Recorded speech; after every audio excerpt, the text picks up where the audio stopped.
Sabab ayat pidauh Sayyidina Ali karamallahu wajhah. Qala Aliyun karamallahu wajhah, parantos ngadauh Sayyidina Ali karamallahu wajhah. Ari Sayyidina Ali teh prayogi kauninga kurang sadayana eta teh mursiduna guru urang sadayana. Di Kangjeng Rasul ngawurukan ka Sayyidina Ali, ti Sayyidina Ali ngawurukan ka Sayyid Hasan Husain, ti Sayyid Hasan Husain diurukeun ka para sahabat, ka para tabiin, itba'ut tabiin, para ulama, para ajengan, para kiai, para guru terus sampailah ka guru urang sadarea, sampailah ka urang ieu teh guruna ti Sayyidina Ali karamallahu wajhah. Saha jalmi nu diwurukan ku Kangjeng Rasul? Saha jalmi diwurukan ngaos Quran ku Kangjeng Rasul saha?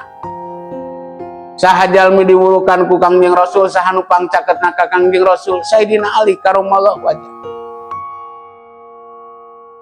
Tah Sayyidina Ali ngajelaskeun dina cariosan anjeunna, pidauh anjeunna, ana abduman allamani harpan wahidan, saestuna kaula teh hambana abidna hiji jalma anu geus ngawurukan ka kaula hiji huruf. Lain sakit tapi mah. Saur Sayyidina Ali karamallahu wajhah, ari kaula teh hambana hiji jalma, abidna hiji jalma anu geus mana eta jalma teh geus ngawurukan ka kaula hiji huruf. Insya lamun karep eta jalma ba'a pek jual kaula. Saur Sayyidina Ali, ka jalmi anu mamatahan ka anjeunna kana sahiji huruf.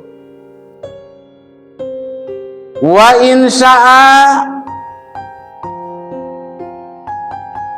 atako lamun karep eta jalma merdekakeun abdi.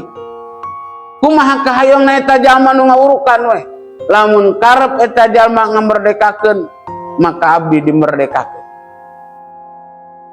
Wa insya'a istaroko, lamun karep eta jalma ngamaksud eta jalma ngajadikeun abid ka kaula maka istaroko kaula siap jadi abidna eta jalma.